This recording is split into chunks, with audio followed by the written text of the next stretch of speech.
nós vamos nos conectar agora com um dos maiores especialistas em inovação e transformação digital no Brasil.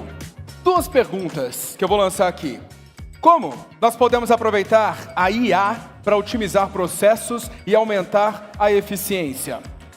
Outra, como podemos, e o mais importante, como garantir que essa tecnologia seja um instrumento para o bem comum sem deixar ninguém para trás?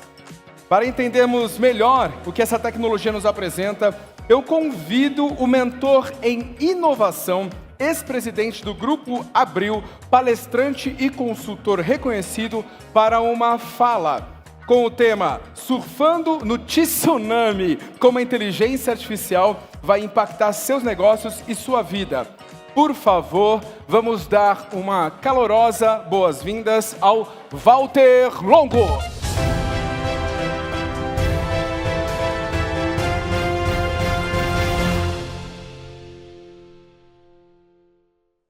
Muito boa noite a todos. Eu queria começar agradecendo profundamente a Abade por esse convite que muito me honrou de fazer a palestra inicial desse evento, e fico muito feliz de ver que esta entidade tem um compromisso com o futuro e teve a audácia, eu diria, mas mais do que tudo, a capacidade de antever o que vem por aí, trazendo como tema central deste evento inteligência artificial. E nós vamos falar agora sobre isso enquanto vocês comem e, de alguma maneira, se alimentam fisicamente. Eu espero também contribuir com algum alimento de informação para todos vocês. Eu queria começar dizendo que gestão de qualquer negócio, em qualquer área, nada mais é do que dividir nosso tempo com sabedoria entre pendência e tendência. O problema de todos nós é que as pendências são tantas que elas nos afastam das tendências. E claro que em momentos disruptivos como esse, isso é muito perigoso. Ou seja, nós estamos num momento do mundo onde nossos negócios apresentam margens decrescentes e complexidade crescente. E o resultado desta dualidade é que a gente acaba ficando mais preocupado com o fim do mês do que com o fim do mundo. E se isso normalmente já é uma miopia, em momentos de grande mudança de cenário, é quase um suicídio. E por que a gente diz isso? Porque a revolução de qualquer empresa, de qualquer negócio ou da sociedade, ela não acontece quando a sociedade adota novas ferramentas, quando a empresa adota novas ferramentas, e sim quando ela adota novos comportamentos. Nós estamos falando, portanto, não de tecnologia, nós estamos falando de gente. Gente que vai precisar alterar seus comportamentos, seus paradigmas, usando para isso toda a tecnologia disponível. Ou seja, vamos falar de inteligência artificial sob a ótica humana. E é isso que nós precisamos analisar para termos sucesso no futuro imediato. A civilização sempre evolui e passa por ondas que acabam impactando o seu comportamento. Há 20 anos atrás, há 2 décadas atrás, surgia a internet, que começou como uma pequena onda, a gente não percebeu a sua dimensão e hoje nós não vivemos mais sem a internet. As empresas ou pessoas que aprenderam a surfar nessa onda primeiro, saíram na frente, dominaram o mercado, e a gente tem muitos exemplos disso. Há 10 anos atrás, as redes sociais surgiram como uma nova onda. Nós também no início não percebemos o impacto dessa onda. E hoje o brasileiro passa em média 4 horas e meia por dia nas redes sociais. Lá ele obtém informação, ele se relaciona com outras pessoas, ele faz parte da geração de conteúdo, ele compra coisas, ele vende coisas dentro da rede social.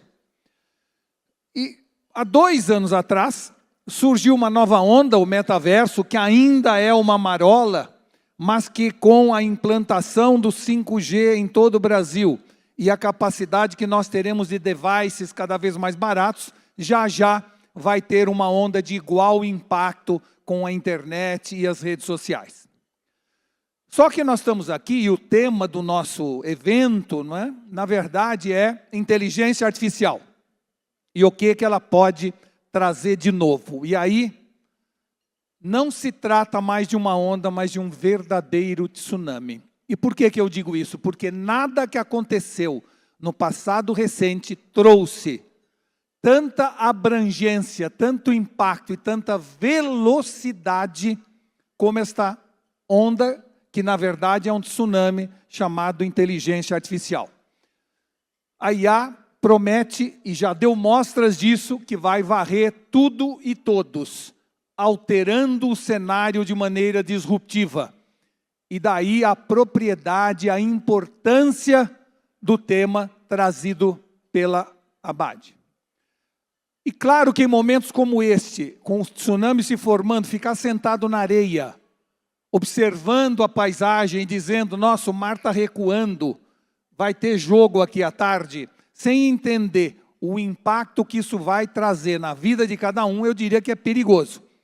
Ou seja, para surfar nesse tsunami, nós precisamos decifrá-lo. E, claro, que é isso que a gente vai fazer agora nos próximos 45 minutos. Eu queria primeiro dizer que o conceito de inteligência artificial, ele já tem mais de 70 anos. Ele é contemporâneo meu e de poucos aqui nesta sala. Pessoas que nasceram na década de 50.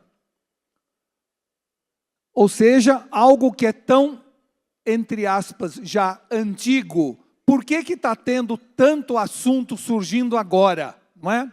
A razão é que até muito pouco tempo, algo que tem mais de 70 anos, a inteligência artificial era ainda assunto de iniciados e não de iniciantes. Era assunto de especialistas e não do público em geral. Era assunto de laboratório e não de escritório. E o que mudou no dia 30 de novembro de 2022, portanto, há 17 ou 18 meses atrás apenas, foi a relação humano-máquina. Esta é a grande novidade. Por quê? Porque até esta data, 30 de novembro de 22, nós, para usarmos da inteligência artificial, precisaríamos falar a língua dela. Precisaríamos entender de código, de matemática avançada. Termos a capacidade de nos comunicar com ela através da linguagem dela. E o que mudou? Agora, a partir daquela data, elas passaram a entender a nossa língua e nós, de maneira coloquial, podemos nos aproveitar de tudo o que esses 70 anos trouxe de desenvolvimento para a inteligência artificial. Então, o desenvolvimento recente, eu digo recente no último ano, de plataformas e interfaces amigáveis, tornou este tema acessível a todo mundo. Gente de qualquer área, de qualquer nível socioeconômico, esteja ele no interior do Piauí ou no deserto de Atacama, em qualquer lugar nós podemos agora usufruir e aproveitar a inteligência artificial. A evolução exponencial das competências da IA, que ela já realizou no último ano, faz com que a gente conclua que nós acabamos de abrir, como sociedade, uma verdadeira caixa de Pandora. Aquela caixa que quando se abre, não se fecha mais. Estas são as 100 maiores empresas que surgiram no último ano, fruto da inteligência artificial. Estas são as 500 maiores na área da saúde.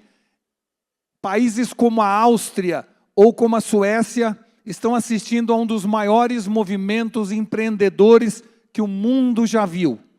E isso está se repetindo em todas as cidades, em todos os países, em todos os continentes. A inteligência artificial gerou o maior movimento empreendedor com o surgimento de milhares de novas empresas simultaneamente.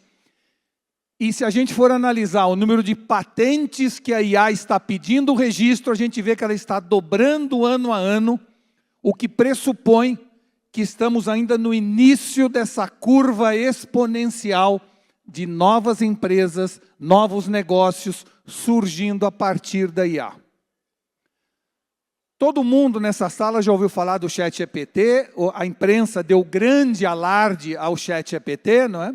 Todo mundo, claro, já entendeu para que ele serve, o que ele existe, mas o problema é que 85% das pessoas ainda usam o ChatGPT como um concorrente do Google. Ainda fazem perguntas para ele, para que ele responda como antes a gente fazia no site de busca. E as pessoas ficam falando, eu queria saber, ChatGPT, se o Palmeiras já foi campeão mundial. Eu queria saber qual era a cor do esmalte da Marina Rui Barbosa no casamento. Ou seja, nós estamos utilizando uma ferramenta que é um espanto em termos de possibilidades e a estamos usando de maneira banal, frívola, não é? Como até agora estamos usando também a internet em geral. Mas eu tenho usado, e apenas vou dar alguns exemplos singelos, eu pus ali em cima, fazer um texto para colocar no LinkedIn, convidando pessoas para participar de um evento. Ela faz em 10 segundos um texto completo e pronto e perfeito para que eu coloque no LinkedIn. Aí eu falo, eu queria agora que você fizesse um post para o Instagram, mas faz numa linguagem mais bem-humorada e divertida, faz na hora, 10 segundos. Aí eu falo, eu queria agora também fazer um webmail, um e-mail marketing. E ele faz, já coloca ali o espaço do colchete, do nome do destinatário, mais 10 segundos e eu tenho um texto de e-mail. Ou seja, eu gastei em 30 segundos para fazer uma atividade que antes eu demoraria provavelmente uns 20 ou 30 minutos para preparar com exatidão esses 3 textos.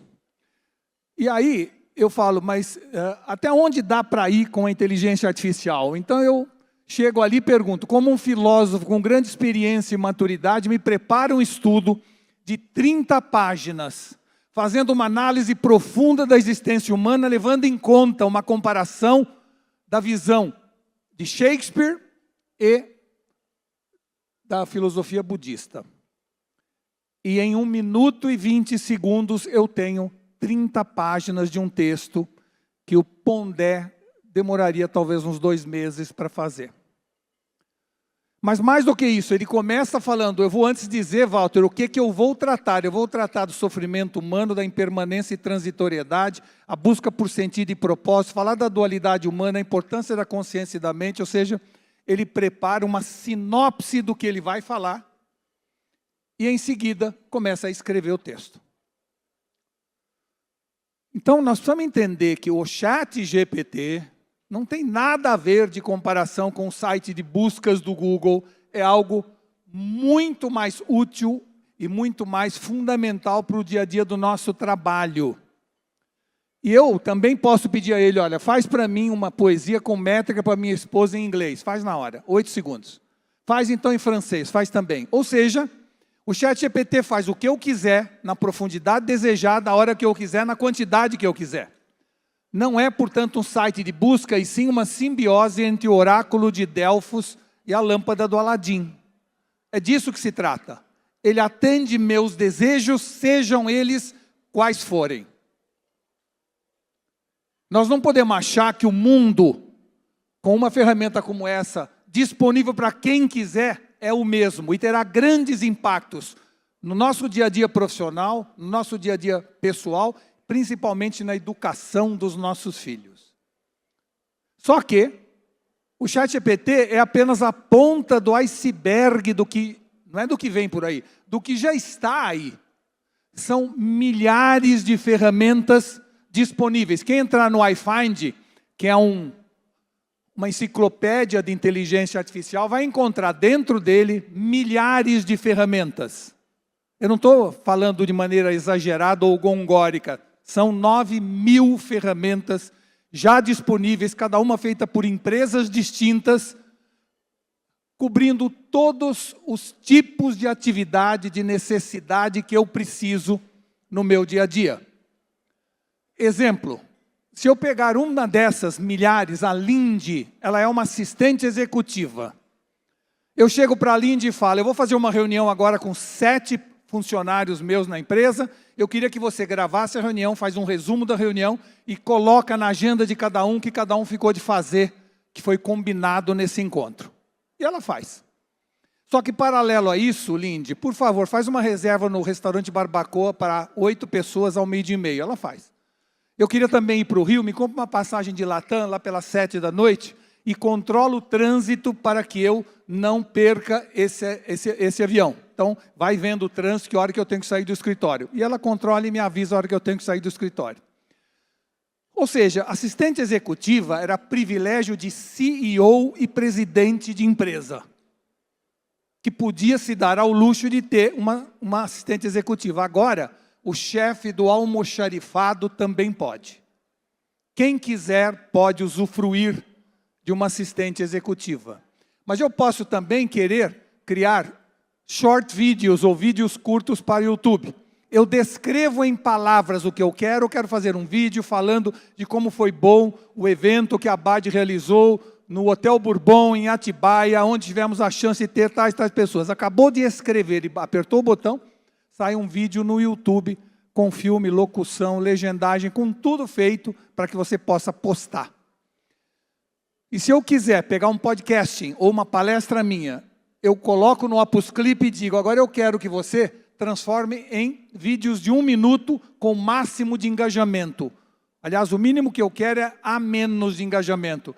Ela, em segundos, ela divide, ouve o vídeo inteiro, divide, legenda, prepara, faz abertura e encerramento, e tem 20 vídeos prontos para eu inserir nas minhas redes sociais em minutos. E se eu quiser fazer um press release, uma informação para a imprensa sobre qualquer assunto, um produto que eu estou lançando, uma nova forma de atuar, uma nova sede que eu lancei, eu pego o write release e peço para ela escrever, ela escreve um press release impecável e, além disso, ainda me indica que jornalistas teriam interesse nesse tipo de assunto. E se eu quiser treinar minha equipe sobre determinado tema ou assunto, eu descrevo o tema escrito, ela prepara todos os slides sobre aquele treinamento, eu jogo a apostila dentro desse mini course generator, ela faz a apresentação e ainda os testes de avaliação e de aferição das pessoas que participaram para ver se aprenderam o que foi ensinado. E se eu quiser, e eu tenho 200 clientes no meu portfólio, eu quero acompanhar a vida desses clientes. Eu entro na Browse.ai, treino um robô em 2 minutos. Esses 200 clientes que eu tenho, eu passo a acompanhar a vida deles em tudo o que acontece 24/7. Eu sei se eles compraram uma nova frota de veículos, se alguém foi promovido, se o presidente foi demitido, se trocaram de sede, se conquistaram algum prêmio, e assim que sai alguma efeméride naquela empresa, a própria ferramenta fala, você não quer parabenizar o novo diretor de marketing? Está aqui o texto do e-mail para você mandar. E já prepara o texto para que eu mande. O resumo do que eu estou mostrando a vocês é o seguinte, é o capeta. Não tem outra forma de definir. É o capeta. Tá certo? E se eu quiser discutir a minha estratégia de negócios, eu entro nessa Visology, que é uma espécie de McKinsey de bolso. E eu discuto com eles estratégia de negócios e o meu plano estratégico para os próximos 5 anos. E eu poderia passar a noite aqui, até meia-noite, mostrando para vocês exemplos do que já está aí e o que muita gente já está usando. Vou mostrar só mais um, que eu sou do conselho da Cacau Show, e eu estava mostrando para um franqueado que ele não devia ficar esperando os clientes entrarem na loja para comprar, que ele podia também oferecer chocolate Cacau Show para todas as empresas ao redor da loja dele, para que eles comprassem para dar para seus empregados ou colaboradores ou clientes em datas festivas. Então eu entrei na Mixo, mostrando para ele, entrei na Mixo e escrevi: criar um site sugerindo que empresas presenteiem seus colaboradores em datas festivas com chocolates Cacau Show. Eu simplesmente clico aqui para gerar o site. Em 28 segundos, ele cria o nome na internet, já faz o registro, coleta as imagens, cria os testemunhais, já faz o Search Engine Optimization, já faz a ligação do novo site com as minhas redes sociais. Ou seja, em 28 segundos eu tenho algo que eu, há 3 anos atrás, cobrava R$100 mil do meu cliente e demorava um mês para entregar.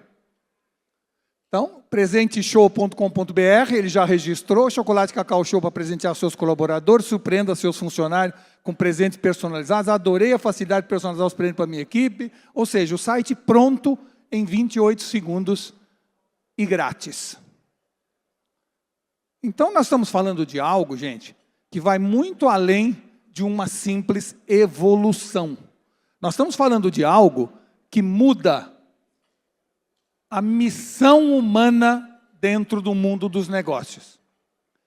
3 grandes blocos estão neste momento com milhares de ferramentas possibilitando essas 3 coisas. Eu posso tomar decisões agora muito mais assertivas baseadas em dados, e para isso eu uso Data Analytics e Data Science. Eu posso ter uma brutal redução de custos e muito maior eficiência na minha operação, e para isso eu uso Machine Learning e processos de automação robótica, e eu posso ter uma experiência muito mais aprimorada com meus clientes, muito mais individualizada com cada um deles, através de processamento de linguagem natural e IA generativa. Ou seja, nesses 3 blocos a gente encontra uma grande razão do sucesso das empresas, que é a capacidade de tomar decisões corretas no momento certo, a capacidade de ser mais eficiente, reduzir custos e ter uma relação cada vez melhor com seus clientes.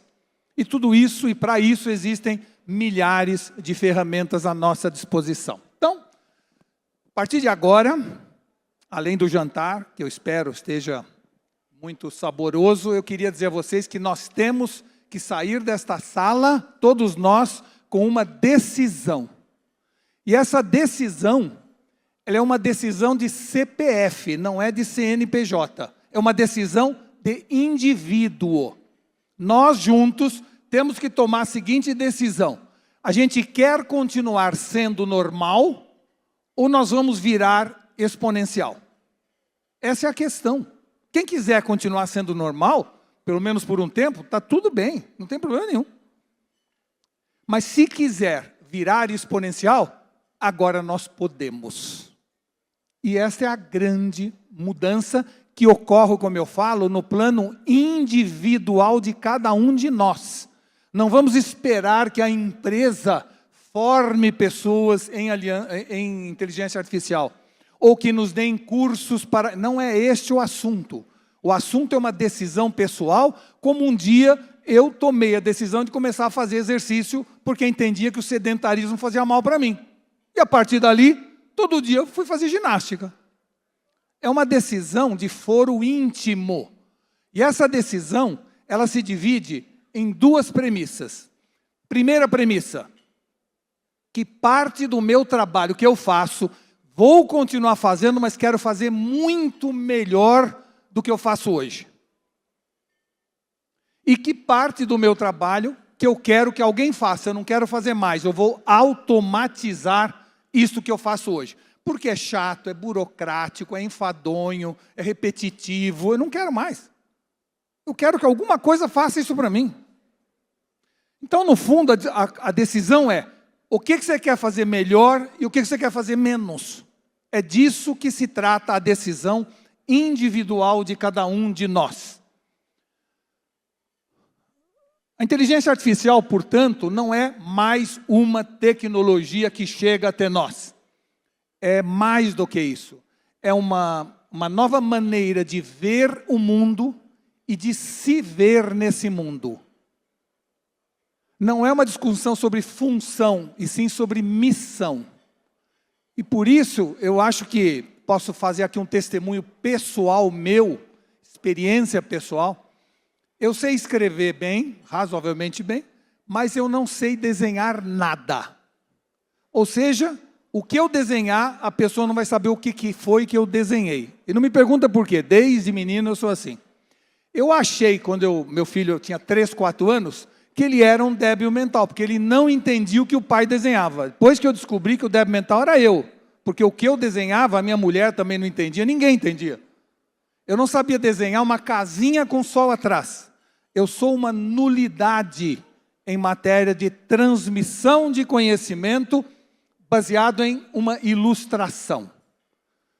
Eu decidi entrar no Midjourney, que é uma ferramenta de desenhar, de ilustração na inteligência artificial. 6 meses depois, hoje, portanto, 35 mil ilustrações depois, eu sou um dos melhores ilustradores do Brasil. Ou seja, eu faço em 8 segundos esta imagem que depois um cliente meu usa para a venda de produtos naturais. Onde eu descrevo, eu quero uma mulher loira, romântica, com um olhar fugidio, não é? E com um semblante sereno, com uma roupa que imita a trama de uma selva e com a ileia amazônica atrás. E em 8 segundos eu tenho essa ilustração que um fotógrafo, um cabeleireiro, um maquiador, um iluminador, um estúdio, demoraria 5 dias para me entregar, além de cobrar. Mas eu posso também dar asas à minha imaginação e falar, eu quero um bebê de proveta do futuro. Imediatamente, em 8 segundos, surge esta imagem. Eu falo, eu quero um acidente nos Andes com um Boeing 737, para ilustrar determinado reforço de linguagem dos meus slides. E eu faço na hora. Eu quero Homem-Aranha com Covid. Ponto. Em 8 segundos eu tenho Homem-Aranha com Covid. Pensa que eu passava horas em bancos de imagem como palestrante para tentar achar a foto que mais se assemelhava à minha ideia que ilustraria aquele argumento. Eu agora crio o que eu quiser a hora que me der vontade. Por exemplo, eu quero uma privada da Idade Média. Não haviam privadas na Idade Média. Mas se houvesse, teria essa cara, não teria? Aí eu falo, tá bom, vamos ver se o Midjourney é capaz. Agora eu quero uma privada Nike e uma privada Louis Vuitton. Faz na hora. Não existe, mas se existisse, teria essa cara. O que me permite não apenas fazer as coisas devagar, mas também divagar muito mais. E a divagação é fundamental para a criatividade. Eu posso ir onde a minha imaginação alcança e não mais aonde a possibilidade ou da minha habilidade definia como parâmetro. Ou seja, eu sou um pizzaiolo e gostaria de ter uma imagem de uma pizza calabresa no meu restaurante. 8 segundos eu tenho essa imagem. Eu quero um X-bacon salada. Em 8 segundos eu tenho essa imagem. Quanto tempo demoraria para alguém fotografar, primeiro fazer o X-bacon e ainda fotografá-lo? E eu posso ter mulheres lindas, com roupas espetaculares, seus cães de raça. Eu posso ter mulheres, esse é para um comercial de um cosmético à base de ouro, não é? E assim sucessivamente. Eu pude me tornar um grande ilustrador, mas mais do que isso, um criativo, onde eu criei uma coleção de 1.500 animais biomecânicos. É onde eu crio o animal e toda a capacidade de automatizá-lo. Eu posso colocar uma cidade da Idade Média dentro de um copo de uísque. Eu posso terminar uma cachoeira dentro de uma xícara de café com leite. A minha imaginação é o único limite. E eu posso pegar 2 cães ou 3 cães labrador brincando na neve com 6 meses de idade. Eu imediatamente tenho a capacidade de criar este vídeo, baseado apenas no que eu descrevi. E eu posso querer uma formiga entrando num formigueiro com suas colegas espreitando. Imediatamente eu tenho esse vídeo pronto para poder utilizá-lo no que eu quero. E aqui eu quero fazer um pit stop, parar o que eu estou apresentando, fazer um break na argumentação, porque eu acho que tem um assunto aqui que merece ser conversado com vocês e é muito relevante. Vocês ainda vão falar muito de empatia digital, que é um termo ainda novo. O que é empatia digital? Primeiro vamos falar de empatia. Há uma enorme distância entre o que a gente fala e o que as pessoas ouvem, né? É assustador, como eu falo uma coisa, a pessoa entende outra. A gente sente isso na relação marido-mulher, pais e filhos, ou mesmo colaboradores na empresa. Fala assim, não foi exatamente isso que eu falei. Por que ele não entendeu? É porque você não falou aquilo que ele entendeu. Porque a empatia é a habilidade de falar alguma coisa que está na sua cabeça, se colocando no sapato do outro e se expressando a partir da realidade do ouvinte, e não de quem está falando. E isso é muito difícil para nós. A gente sabe quantas vezes a gente fala uma coisa e a pessoa entendeu outra. Muito bem. Para isso, é fundamental a capacidade de saber descrever e detalhar com competência aquilo que eu quero expressar, seja num desenho, seja num texto ou na cabeça do meu interlocutor. Ou seja, pessoas que daqui para frente, por causa do reducionismo vocabular endêmico em que nos encontramos, se eles não souberem a distinção entre enfrentar, confrontar e afrontar, não vão poder atuar com inteligência artificial. Ou seja, se a gente não souber a diferença entre teto e abóbada, não virá o desenho arquitetônico que alguém almeja. Ele só virá a partir desse enriquecimento vocabular. Se eu desconhecer as diferenças entre compulsão, obsessão e possessão, eu posso passar o dia, não vem a imagem que eu quero, porque eu estou falando uma coisa e, na verdade, a ferramenta está entendendo outra. Ou eu acho que estou falando uma coisa, na verdade, eu estou falando outra. Tá certo? Ou seja, para exercer com competência tudo o que é possível hoje com inteligência artificial, a habilidade de empatia digital ou humana é fundamental. É preciso que a gente entenda que palavra tem poder e que cada palavra numa frase altera a compreensão do meu interlocutor ou da máquina. A única diferença é que a máquina me mostra o que eu falei. Eu falo, mas não foi isso que eu... Não, foi isso que você falou. Você podia não querer dizer isso, mas é isso que você me disse.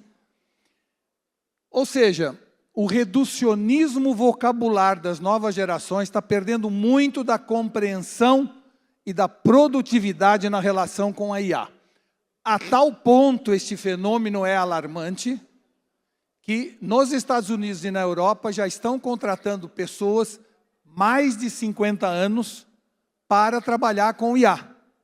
Por quê? Porque naturalmente tem mais bagagem, conteúdo e mais extensão vocabular. E como é algo tão singelo de usar, tão coloquial, uma pessoa de 50 anos não é barreira para enfrentar a tecnologia que sempre foi nos últimos anos. Então, a conclusão é, a turma do tipo assim não vai estar preparada para essa nova era. Não está. Esta juventude que estamos formando não saberá atuar com competência. E eu vou dar alguns exemplos singelos.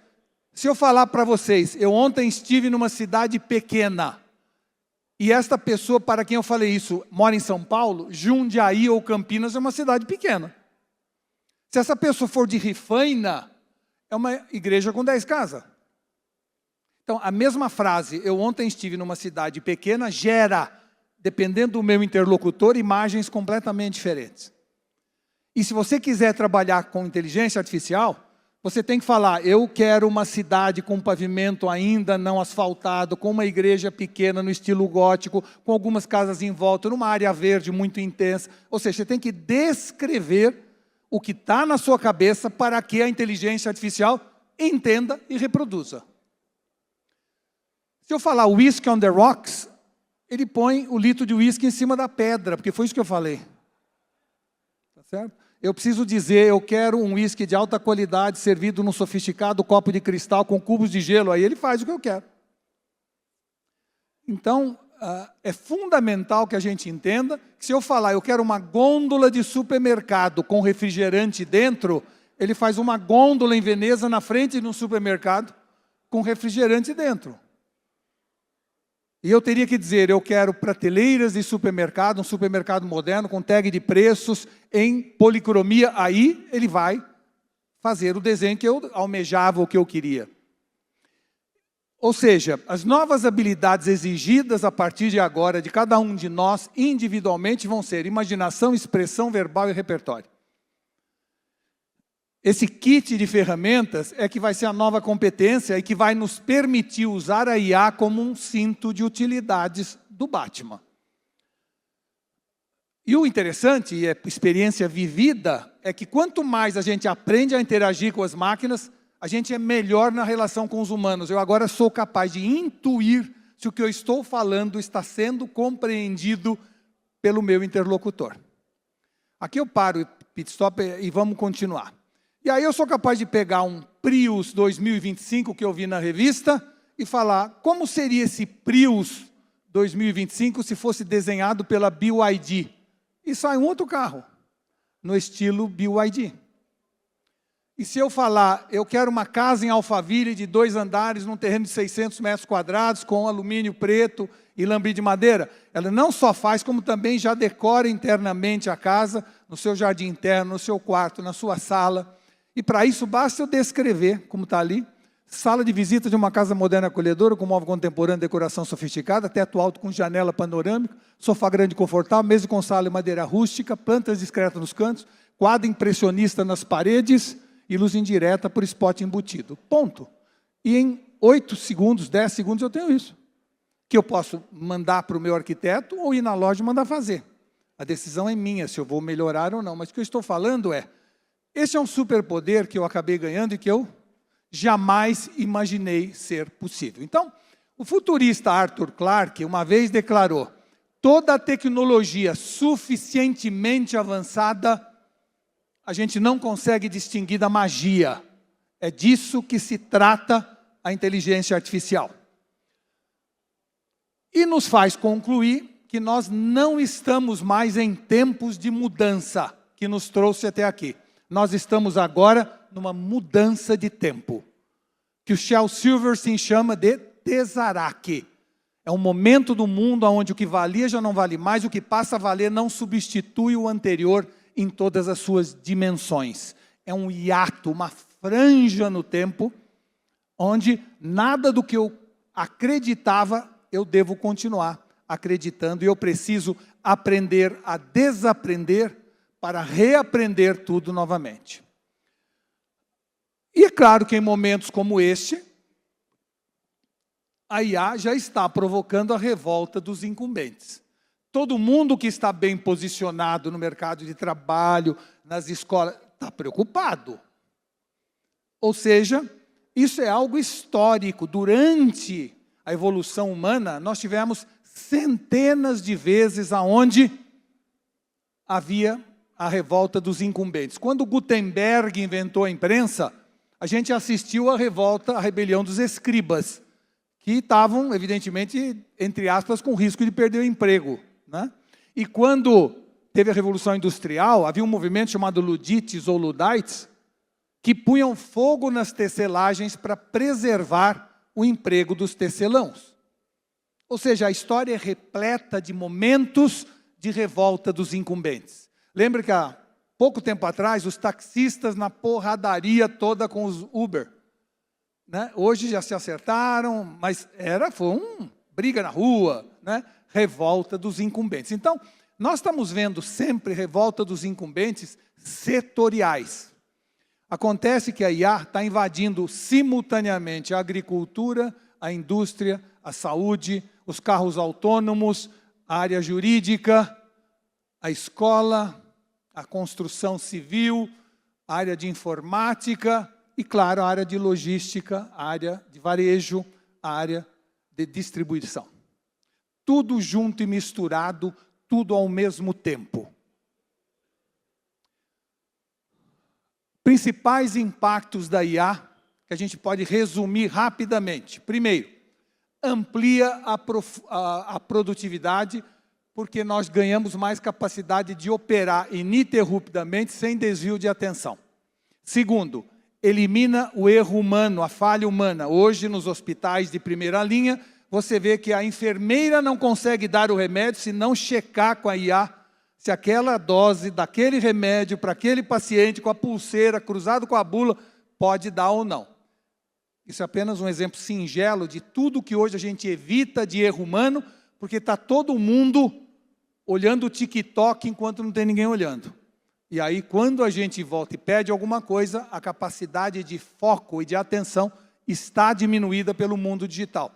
Terceiro, elimina custo, transforma despesa fixa em variável, desintermedia a operação. Quarto, individualiza a relação. Graças a dados, ao Big Data e à gestão de dados, eu posso tratar milhões de clientes individualmente, conhecendo eles cada vez mais profundamente. E quinto, facilitar a aprendizagem. Uma interface amigável que elimina a barreira de entrada e que finalmente talvez seja mais uma chance de nós diminuirmos a diferença entre as escolas particulares e as escolas públicas com a tutoriedade da inteligência artificial. Então, no varejo, na distribuição, a IA vai muito além. A gente pode otimizar os níveis de estoque com redução do capital de giro, a gente pode avaliar vendas e contribuição de lucro por divisão ou por unidade, pode maximizar os resultados otimizando preços ou criando preços variáveis para a análise do marketing contracíclico. Eu posso entender e reconhecer meus clientes e os seus comportamentos, eu posso melhorar o planejamento de estoque das mercadorias e de sortimento, eu posso ter mais aplicação de técnicas de marketing contracíclico, gerando informação para melhorar a experiência do cliente, analisando dados não estruturados para análise preditiva de demanda e muito, muito mais pode ser feito a partir de agora. Bom, já me aproximando do final, o que é importante aqui? Há diferentes visões que um grupo de pessoas tem em relação a tudo isso que eu mostrei, ou a IA em geral. Sempre que eu me encontro com um grupo de pessoas, eu poderia dividir ao meio os otimistas e os pessimistas. Sempre numa sala, num grupo de pessoas, vai ter os que estão animados, entusiasmados com a IA e os que estão receosos, amedrontados ou inseguros frente a tudo isso que eu mostrei. Vamos olhar primeiro os pessimistas, aqueles que olham de maneira negativa para essa nova tecnologia. Para os pessimistas, a IA vai, inicialmente, ampliar nossas habilidades e lá na frente vai tomar nosso lugar. Essa é a visão de um pessimista. É apenas uma questão de tempo. Ela não tira folga. Argumentos de um pessimista. Walter, ela não tira folga, ela trabalha 24/7, ela faz tudo mais rápido, sem erro, além de trabalhar por uma fração do custo humano. Ou seja, eu não sou pessimista, mas eu entendo que ele tem pontos válidos que merecem a gente entender. Ele diz mais, a IA está aprendendo o ofício dos arquitetos, dos contadores, dos designers, dos cantores, ou seja, a lista é sem fim.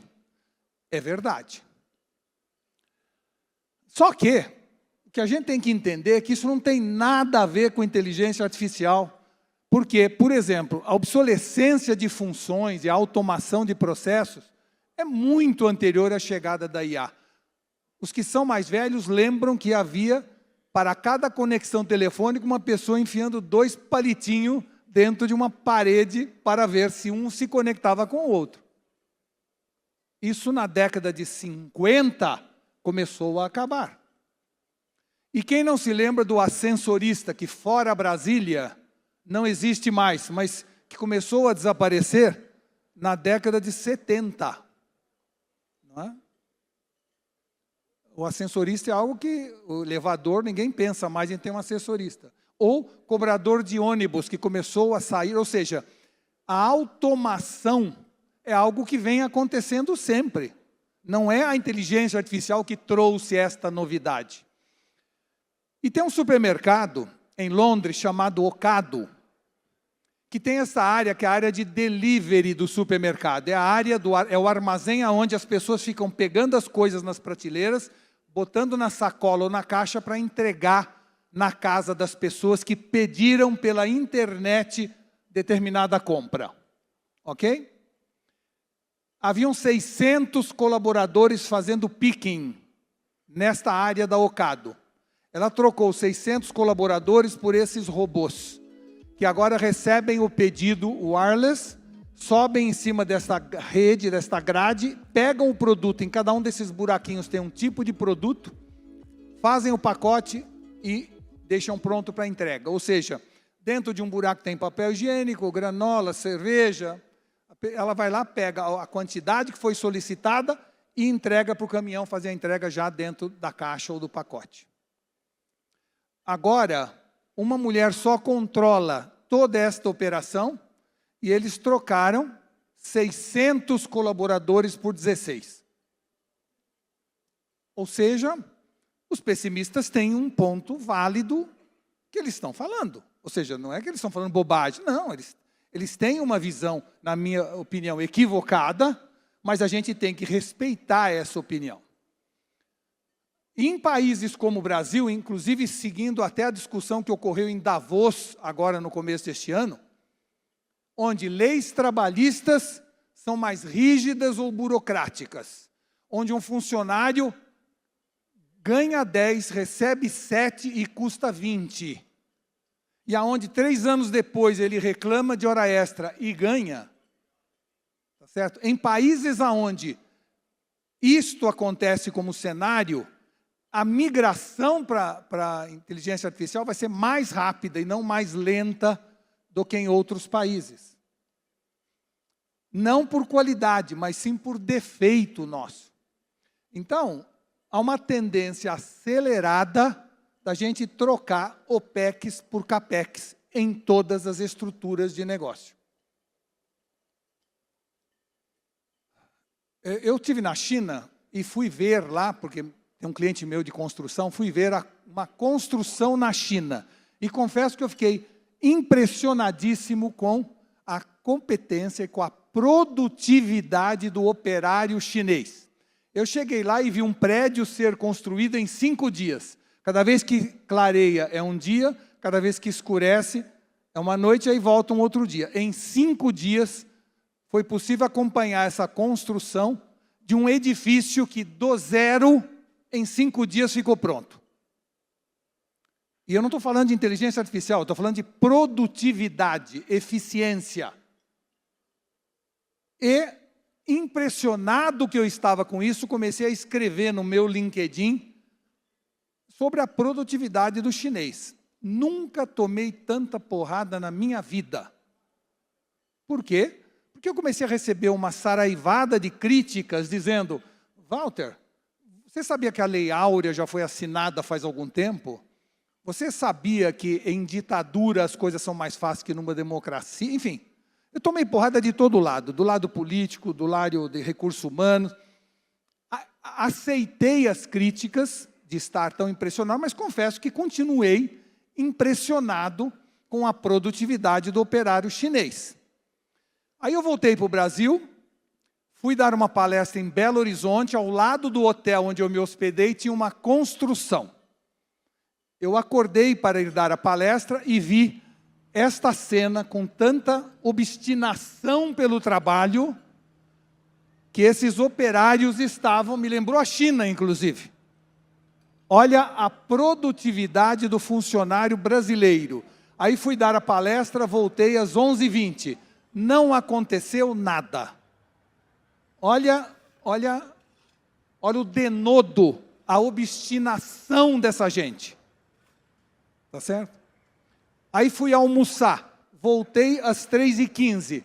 Nada. Não aconteceu nada nesse dia, nessa construção. As mesmas pessoas, nas mesmas posições. Então, se nós achamos que podemos viver num mundo globalizado com este nível de produtividade, não é para pôr a culpa na IA. O problema não é a IA. O problema é este. Tá? Ou seja, eu passei na Marginal Pinheiros, em São Paulo, eu estava indo viajar para o aeroporto de Congonhas, moro em Alphaville, passei lá. E tem uma obra que está atrapalhando o trânsito, fica um congestionamento. Olha Olha a produtividade dessa gente. Parece um estádio de futebol, olha. Não é à toa que o Estadão escreveu: produtividade do país era equivalente a 55% dos Estados Unidos. Hoje é 20%.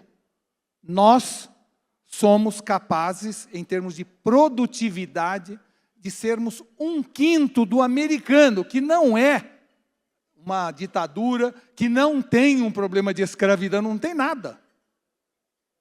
Então nós estamos falando de algo sério, que precisa ser enfrentado por nós, sem botar desculpas na IA. Isto vai acontecer e o desemprego vai aumentar, porque é impossível continuar competindo no mundo globalizado com este nível. Brasil fica entre os últimos em ranking global de produtividade, ao lado da Mongólia e da Venezuela. Veja se é possível a gente querer que este país siga, se não dermos um choque de gestão, de motivação, de empreendedorismo e trabalharmos em lei que facilite a meritocracia e não que penalize a meritocracia. Onde 2 rapazes trabalhando na área de, vamos chamar assim, de telemarketing. Um atende com obstinação, com denodo, com simpatia, tenta resolver o problema. Ao lado dele tem alguém que não atende, fica mexendo no celular. Quando atende, diz que não é com ele, manda ligar outra hora. 3 meses depois, quem você acha que convenceu quem? É claro que o que era eficiente diminui sua eficiência, porque, por lei, 2 pessoas fazendo a mesma função têm que ganhar a mesma coisa. Então nós estamos, no fundo, na contramão da história e, de repente, chega a IA no nosso país. É mais fácil a IA penetrar num país onde a produtividade é baixa, o imposto é alto e as pessoas ainda têm uma defesa até exagerada das suas disputas jurídicas, é mais fácil alguém trocar OPEX por CAPEX. Então, veja o que saiu hoje na Folha de São Paulo, hoje, 17 de junho de 24. Produtividade trava crescimento e nível brasileiro equivale a 1/4 do americano. Seja onde a gente lê, a gente vê que nós temos um problema a resolver, que é ulterior à IA. A IA apenas vem expor e desnudar aquilo que a gente sabe, que o rei está nu. E que se a gente decidiu entrar no mercado global, não é assim que a gente vai chegar lá. Então, segundo os pessimistas, o mundo passou pelo FOMO, pelo VUCA, pelo BANI e agora chegou no CIFO. Essa é a visão que hoje um pessimista tem, que agora a coisa pegou de vez. Tá certo? Muito bem. E claro que a imprensa é useira e vezeira de piorar este clima, esta sensação. Folha de São Paulo: nada impede a criação de IA que destruirá o mundo. É verdade, nada impede. Aliás, nada impede nada no mundo. É uma frase de efeito que não quer dizer absolutamente nada, mas que acaba mexendo com corações e mentes. Ou o Fernando Gabeira: inteligência artificial, a máquina mortal em Gaza. Não tem inteligência artificial lá. O que tem lá é burrice humana, é diferente. Não se trata de inteligência artificial, não tem nada a ver. Mas, em momentos como esse, a revolta dos incumbentes cria esse tipo de matéria. Então, para um pessimista, a dependência de tudo e de todos será cada vez maior. O que Nietzsche chama de moral de rebanho ou de moral escrava. E nós precisamos implementar neste país a moral dos senhores ou a moral aristocrata, dando a cada um uma sensação de que ele é dono do próprio destino. Se não fizermos isso aos milhões, Houston, we have a problem. E claro que essa dependência faz essa cena para o pessimista ser muito cara, porque essa é uma fila do Bolsa Família, com os robôs tomando conta para ninguém fazer zona na fila. E quando for recadastramento do Bolsa Família, esta é a imagem. Tá certo? Muito bem. Só que tem um outro jeito de ver isto. Apesar de todos os problemas do Brasil, tem um outro jeito. Uma outra forma de encarar o que vem por aí. E é uma forma mais positiva ou otimista. E para um otimista, o processo, já foi dito aqui pelos nossos políticos, que o processo a crença que o processo será de adição e não de substituição. Que o processo é uma soma entre o ser humano e a máquina e não de substituição do ser humano pela máquina. Ou seja, a partir de agora, nenhum homem ou mulher é melhor que uma máquina. Mas nenhuma máquina vai ser melhor do que o homem ou mulher com uma máquina. E é isso que será o processo de adição. A IA, portanto, e foi dito aqui agora, não vai tirar nosso emprego. Alguém usando IA é que vai fazer isso. Tá? Por quê? Porque esta pessoa que é improdutiva vira absolutamente produtiva. Tá certo?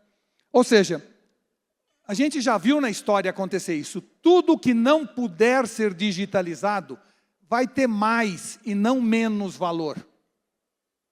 Ou seja, coisas como intuição, como emoção, como compaixão, como empatia, como valores, como consciência, isto será o diferencial das empresas. Por quê? Porque a tecnologia será commodity, todo mundo vai ter acesso. Todo mundo vai saber desenhar, poucos sabem imaginar. O que faz diferença? A imaginação, e não a arte de desenhar. Então, o que nós estamos falando aqui é que, no fundo, o ser humano prevalece independente da evolução da máquina. Em terra de robô, quem tem coração é rei. Nós estamos falando que é a emoção, a presença física, o calor humano, o olho no olho, é o grande diferencial daqui para frente. As empresas não serão mais divididas entre empresas que têm informação e as que não têm. Empresa que tem gente boa e outras que não têm. Empresa que tem capacidade de exportar e outra que não. Todo mundo vai ter capacidade de tudo. O que vai fazer diferença são as pessoas que estão nesta empresa. Por isso que eventos presenciais e encontros terão muito mais relevância e não menos. Por que nós estamos aqui reunidos? Por que a gente não mandou por e-mail, por essa informação? Sabe por quê? Porque nós somos animais gregários, nós gostamos de estar com pessoas. Nós nos sentimos bem ao lado de pessoas. O que neurologicamente, não é, nos leva a valorizar os encontros quanto mais tecnologia tiver disponível. É a prevalência dos fatores high-touch sobre os fatores high-tech, que serão cada vez mais comoditizados entre empresas de qualquer tamanho. E nesse processo de absorção da tecnologia de IA, tem dois processos distintos que nossos colaboradores e nós mesmos usamos para esta adição. Você pode ter a adição centauro e a adição ciborgue. São as duas formas como nós, seres humanos, nos aliamos à máquina. Qual é a centauro? A centauro, a gente chama centauro porque é metade homem e metade cavalo. É quando a gente divide claramente a nossa tarefa com a IA. Eu faço uma parte, a IA faz outra. Vamos dividir isso. Certo? E tem muita gente que gosta de ser assim. Ele gosta de fazer as coisas ele mesmo e depois o que ele não quer fazer, ele entrega para outro para fazer. Então, exemplo, eu estou fazendo um livro. Eu digo para o IA, faça um resumo dos principais pontos de cada capítulo que eu escrevi para colocar no final do livro. Ponto, eu não quero fazer o resumo. É uma atitude, uma atividade centauro. Eu fiz uma parte, a outra parte é feita pela metade minha. Mas, claro, com isso fica fácil definir onde que termina a minha tarefa e começa a da máquina. E tem uma outra forma de agir, e tem muita gente que prefere agir assim, que é a forma ciborgue, que é quando você torna indivisível a tarefa numa cooperação mútua e sinérgica. Ou seja, quando eu falo, eu estou sem ideia para o capítulo 9, me ajuda a desempacar com algumas sugestões, e ele ajuda. Ou seja, eu posso sentar aqui, eu e o Zuco, e falar, Zuco, vamos escrever um livro? Eu faço até o capítulo 5 e você faz do 5 ao 10. É uma forma de ter coautores de um livro. Outra forma é dizer, vamos sentar e escrever um livro? Vamos conversar? O que a gente deveria fazer no prefácio, no primeiro capítulo? É outra forma. Uma forma é centauro, a outra é ciborgue. O que é importante é que cada um de nós tem características de essência e existência que nos levam a optar por um dos dois caminhos. E não importa.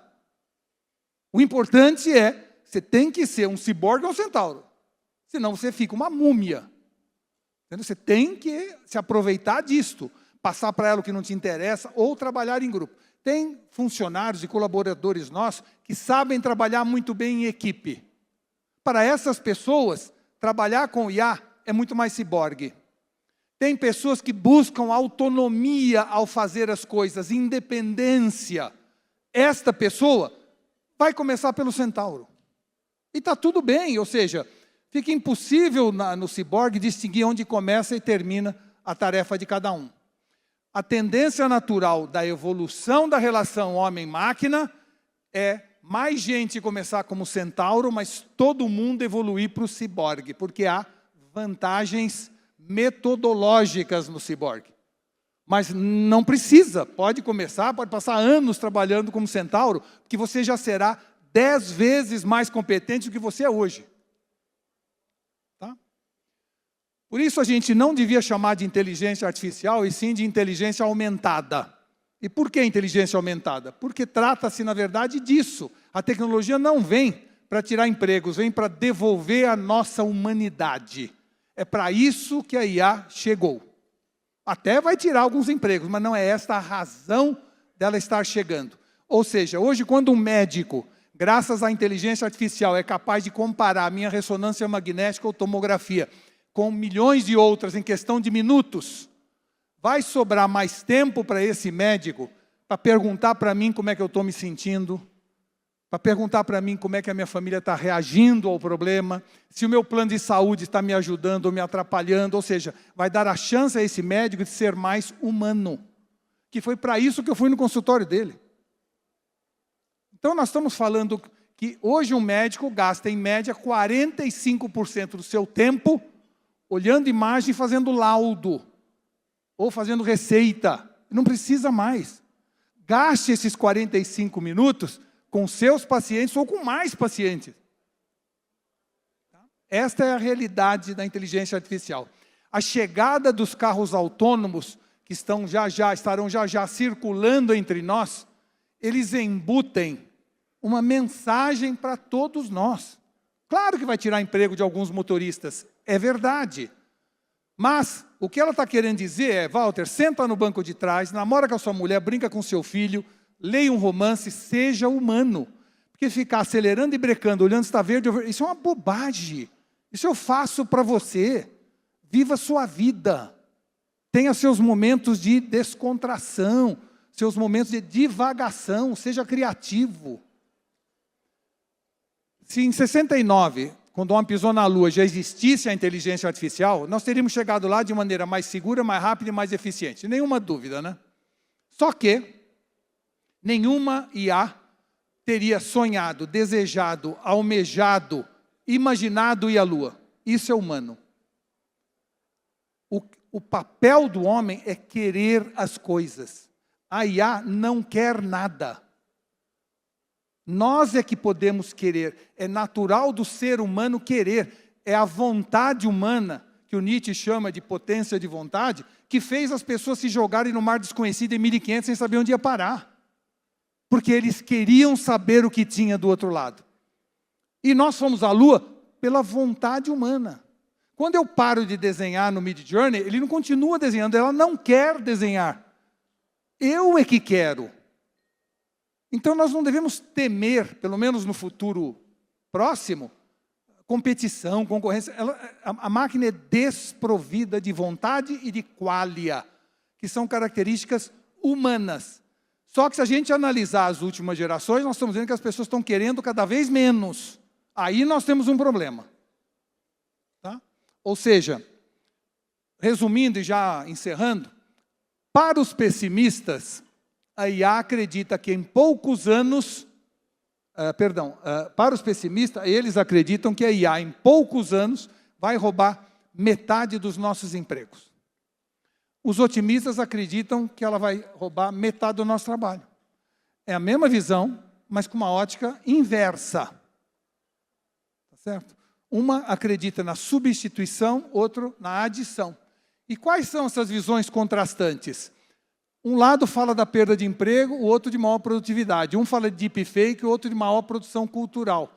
Um de violação da privacidade, outro de melhor segurança. Um tem um viés algoritmo, outro tem um viés divergente e múltiplo. Um pensa na desigualdade social, a outra na democratização de acesso. A volatilidade do mercado versus empreendedorismo. Ou seja, quem está certo? Não existe certo e errado. É uma questão de ótica e de ética. É disso que se trata. Você pode ver o problema como um problema ou como uma oportunidade. E por isso que é importante a gente entender que, segundo o World Economic Forum de Davos, até 2027, em 3 anos, a automação vai eliminar no mundo 85 milhões de empregos, mas vai criar 92 milhões de novos jobs ou funções numa previsão de mudança das relações trabalhistas. Bom, a pergunta que fica, e um desafio para todos nós, empresários, empreendedores, é: será que os 85 estão preparados para exercer os 92 milhões de jobs ou funções? Provavelmente não. Podem ser preparados? Essa migração sem precedente já está começando. Milhões vão deixar de ser empregados para se tornar empreendedores. 6% da força de trabalho, segundo Davos, vai ser dispensada. 40% precisa ser retreinada. Analisem o desafio que se avizinha para nós. Ou oportunidade. Se você trabalha na área de educação, imagina o que é a necessidade de treinar 40% da força de trabalho. Milhões e milhões de pessoas que vão precisar ser treinadas para isso. Humberto Eco dividia a sociedade entre integrados e apocalípticos. Os integrados aceitam e celebram a tecnologia, e os apocalípticos temem ou rejeitam. A minha sugestão para vocês é: vamos celebrar e não temer a chegada da IA na nossa vida e nos nossos negócios. De alguma maneira, eu queria só fazer uma breve digressão, que é o seguinte: nós precisamos dar à inovação na cultura corporativa a mesma importância que a gente dá para a área comercial. Você já notou a festa que a gente faz quando fecha o mês e tem um campeão de vendas? Tem carro embrulhado para presente, os caras tocam sino. Olha a festa que a gente faz para o melhor vendedor do mês. O maior inovador do mês não tem nada. Nós não fazemos e não celebramos inovação dentro das organizações. Enquanto que o vendedor do mês resolveu aquele mês nosso. Uma inovação na nossa empresa pode mudar a nossa vida. E a gente não tem nenhum instrumento na área de RH, na área de motivação, que propicie ter um quadro com o melhor prompt do mês. Nós não fazemos isso, a gente não pensa assim. A gente não pensa assim porque nós estamos acostumados a olhar para frente, baseado nas crenças lá para trás. Por que a gente não premia ou incentiva com a mesma ênfase a adoção de novas ferramentas e novos skills? O resumo disso é que a gente vê a realidade de qualquer área, de qualquer situação, não como ela é, mas como a gente é. É interessante como a divisão que nós temos hoje política no país é um exemplo. Tem gente que acha que o Brasil está ótimo, tem gente que acha que o Brasil está um desastre absoluto. Não é? Tem gente que está cheio de esperança sobre o porvir, e a outra metade acha que está um horror e que vem coisa pior ainda, que nós vamos virar uma Venezuela. A discussão não é quem está certo ou errado, a discussão é que a gente vê a realidade não como a realidade é, mas como a gente é. Tá? Ou seja, a forma como a gente vê o futuro dirige as nossas ações no presente. E a forma como a gente age no presente determina o futuro. Se eu sou uma pessoa que vejo o futuro de maneira ruim, negativa, perigosa, eu vou arriscar menos, eu vou investir menos, eu vou me envolver menos e o futuro vai ser ruim. Há uma profecia autorrealizável na forma como a gente vê a realidade. Se eu achar que vai ser positivo o futuro, eu vou investir mais, arriscar mais, me comprometer mais e o futuro vai ser bom. Então fica claro que há sim um componente na missão de todos nós, que é o componente de fazer jus à palavra CEO. CEO pode ser Chief Executive Officer, mas deveria ser alguém provido de curiosidade, entusiasmo e otimismo. Porque são essas 3 características que dão ao líder a capacidade de enfrentar mudança, porque mudança dói, mudança incomoda. A única empresa que gosta de mudança é a Graneiro, o resto odeia mudança. E nós precisamos entender que nós precisamos cada vez mais ser curiosos, porque senão nós vamos ficar para trás. Nós precisamos ser entusiasmados, porque para enfrentar a mudança você precisa de resiliência. A resiliência vem com entusiasmo. E nós precisamos ser otimistas para inocular ao nosso redor uma visão positiva do futuro, de adoção de novos comportamentos, e com isso sair na frente da nossa concorrência. A inteligência artificial, junto com cada um de nós, vai unir os pontos, as pontas e as pontes que nos levam rumo ao futuro. Ela está aí para nos ajudar. Isso que a gente viu hoje é apenas o início do começo, do princípio desse novo mundo que está chegando, que tem 16, 18 meses. O que antes era impossível, hoje passou a ser simples, rápido e barato, sermos donos da nossa vida digital. E se abraçarmos o novo entendendo o IA como uma parte desse novo, né? Com entusiasmo e uma dose de cautela, nós vamos poder garantir um mar de oportunidades no nosso futuro. Está na nossa mão se nós queremos continuar sendo normais ou queremos virar exponenciais. Com a inteligência artificial, homens e mulheres se transformam em super-homens e super-mulheres, como eu jamais imaginei ver acontecer antes de morrer. É inacreditável o que está acontecendo e nós não podemos ficar alheios a isso. Ou seja, nós precisamos estimular nossos times a voar nessa direção, porque esse é o futuro, e a gente goste ou não, é no futuro que nós vamos viver o resto das nossas vidas. Gente, muito, muito obrigado pela atenção de todos. Fiquem com Deus. Parabéns, Walter. Obrigado. Receba os aplausos dos nossos convidados. Obrigado pelas suas palavras, viu? Muito obrigado mesmo.